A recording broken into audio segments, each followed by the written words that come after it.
حدیث شریف میں آتا ہے حضور علیہ الصلوۃ والسلام کے پاس ایک شخص آیا انصار میں سے، حضور سے کچھ سوال کیا کہ میرے پاس گھر میں کچھ ہے نہیں، مجھے کچھ پیسے دے دیں، کچھ رقم دے دیں یا کچھ کھانے کے لیے دے دیں۔ حضور علیہ الصلوۃ والسلام نے فرمایا تمہارے پاس گھر میں کیا ہے؟ تو انہوں نے جواب دیا کہ ایک چٹائی ہے، یعنی ایک کپڑا ہے جس کو ہم بچھاتے ہیں، کچھ کپڑا ہم اوڑھ لیتے ہیں، کچھ کپڑا بچھا لیتے ہیں، اور ایک پانی کا گلاس ہے، بڑا پیالہ ہے پانی کا جس میں ہم پانی پیتے ہیں، یہ دو چیزیں گھر میں اور کچھ بھی نہیں ہے۔ آپ اندازہ لگائیں جس آدمی کے پاس صرف بچھانے کے لیے ایک کپڑا ہے اور ایک پانی پینے کے لیے گلاس ہے، پانی بھی نہیں ہے، ایک گلاس ہے، حضور کے پاس آئے، کہا مجھے کچھ میرے ساتھ مدد کریں۔ حضور علیہ الصلوۃ والسلام نے فرمایا وہ چٹائی اور وہ گلاس، وہ جام مجھے لا کر دو۔ وہ گئے، لا کر دیا۔ حضور علیہ الصلوۃ والسلام نے فرمایا کون مجھ سے خریدے گا یہ؟ صحابہ میں سے ایک کھڑے ہوئے، انہوں نے فرمایا میں 1 درہم کا خریدتا ہوں۔ آپ نے فرمایا نہیں، اس سے زیادہ قیمت کون لگائے گا؟ جس کو بولی بولتے ہیں۔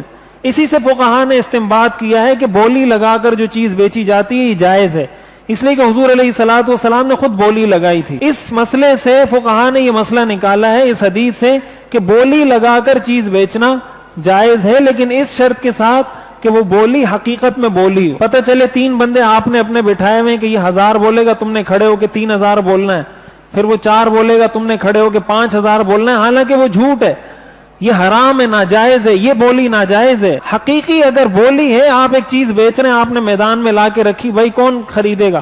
اس نے کہا میں 1000 کی خریدتا ہوں، اس نے کہا 1500 کی خریدتا ہوں، اس نے کہا حقیقت میں اگر بولی ہے، اور اگر پہلے سے آپ نے بندے فکس کیے ہوئے ہیں، جیسے آپ صدر میں جائیں گے آپ کو جگہ جگہ اس طرح بہت سارے لوگ ملیں گے، انہوں نے اپنے بندے بٹھائے ہوتے ہیں، وہ آدمی جوش میں آگے کہہ رہا ہوتا ہے یا 3000 کا لے رہا ہے، میں 4000 کا لے لیتا ہوں، اس نے 3000 کا کیا 300 میں بھی نہیں لینا ہوتا ہو۔ یہ حرام ہے، یہ تو ناجائز ہے، لیکن اگر واقعتاً بولی لگا رہے ہیں تو یہ جائز ہے، اس لیے کہ حضور نے خود لگائی۔ تو حضور نے فرمایا اس سے زیادہ قیمت کون لگائے گا؟ ایک صحابی کھڑے ہوئے، انہوں نے کہا میں 2 درہم کا خریدتا ہوں۔ آپ نے فرمایا یہ لے لو، 2 درہم دو مجھے۔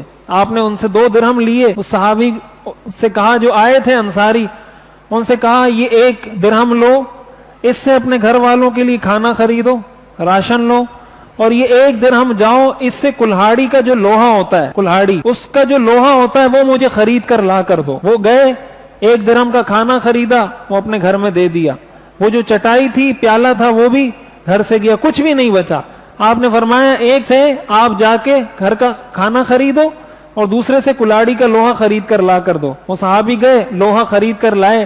حضور علیہ الصلوۃ والسلام نے خود ایک لکڑی توڑی، اس کے اندر خود لگا کر دی ان کو، اور ان کو کہا یہ لو، اور آگے فرمایا وَلَا أَرَيَنَّكَ 15 يَوْمًا کہ 15 دن تک میں تمہیں یہاں نہ دیکھوں۔ لا أَرَيَنَّكَ 15 يَوْمًا 15 دن تک میں تمہیں یہاں نہ دیکھوں، جاؤ جنگل میں لکڑیاں کاٹو، وہ لکڑیاں کاٹ کر بیچو، اس سے اپنا پیٹ بھی پالو، اپنے بچوں کا پیٹ بھی پالو۔ وہ صحابی گئے، صحابہ بھی تو ماننے والے تھے نا، یہی تو ان کی کوالٹی، خوبی یہی تھی، ان کا تو کمال یہی تھا۔ ہم میں اور ان میں فرق یہ ہے کہ ان کو جیسے کہا جاتا تھا وہ ویسے ہی کرتے تھے۔